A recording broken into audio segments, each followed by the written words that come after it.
Bien, donc les profils dans Photoshop. On a parlé la fois passée des profils Profoto, Adobe RGB et sRGB. Et il y avait aussi le NTSC, oui, on a manipulé un peu les quatre types de profils, quatre profils RGB pour comprendre un peu comment ça fonctionne. Maintenant, on va intégrer à l'explication des profils CMJN.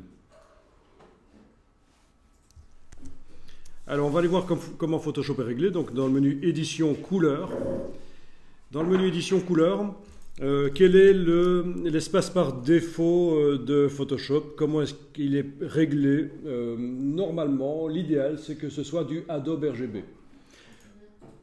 Parce que ça veut dire que quand vous faites une image dans Photoshop, elle est prévue pour du matériel Adobe RGB. C'est un espace couleur large, professionnel et connu partout. Il est sur tous les ordinateurs, ce profil. Donc, il n'y aura pas de problème si on transfère une image Adobe RGB chez quelqu'un. Il va de toute façon, même si le profil n'est pas inclus à l'image, il saura voir les couleurs correctement. Donc, Adobe RGB.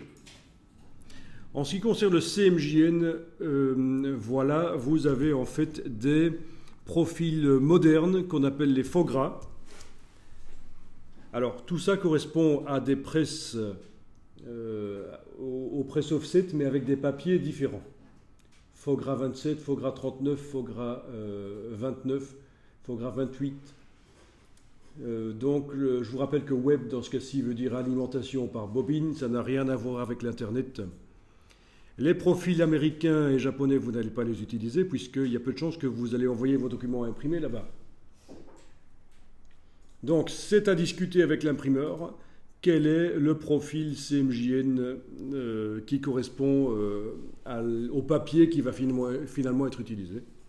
Bon, ben, par exemple, l'imprimeur va vous dire c'est du faux gras 29, donc vous choisissez faux gras 29. Certains imprimeurs vont encore fonctionner avec les anciens standards Euroscale Coated et Uncoated. Bon, donc ici, je vais prendre le faux gras 29. Qui correspond à du papier non couché, ça veut dire du papier qui n'a pas été pelliculé pour empêcher que l'encre entre dans les fibres. C'est du papier graineux, typiquement celui qu'on utilise pour faire des cartons d'invitation, donc du papier qui a du style, mais pour le rendu photo, c'est pas génial. L'encre rentre dans les fibres et ça assombrit tout. La dynamique des photos n'est pas géniale, donc c'est difficile. Donc tu demandes le mieux pour les impressions chez vous. Sur jet d'encre en fait. C'est jet d'encre, ouais. Oui, mais en fait, vous allez envoyer du RVB sur votre jet d'encre. Oui. Okay. En ayant fait le profil pour bien faire de votre imprimante avec le papier que vous voulez utiliser. Okay. Ou les profils avec les papiers que vous comptez utiliser. Ouais. C'est l'idéal. Donc, le CMJN ici, le faux gras 29, c'est une norme d'impression offset et c'est plus limité que le jet d'encre en fait, au niveau rendu des couleurs. Donc, intéressant si on veut envoyer chez un imprimeur, mais si vous voulez imprimer vous, chez vous, sur votre jet d'encre, vous n'allez pas utiliser ça. Vous allez faire votre propre profil, ou alors le profil générique du fabricant de l'imprimante.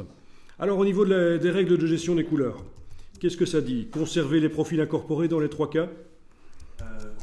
Ok, on va choisir conserver les profils incorporés. Ça veut dire que quand on ouvre une image, elle s'ouvre avec le profil qu'elle contient. Si elle en contient dans les métadonnées. Si la personne qui a enregistré l'image a pensé à indiquer pour quel profil elle était prévue.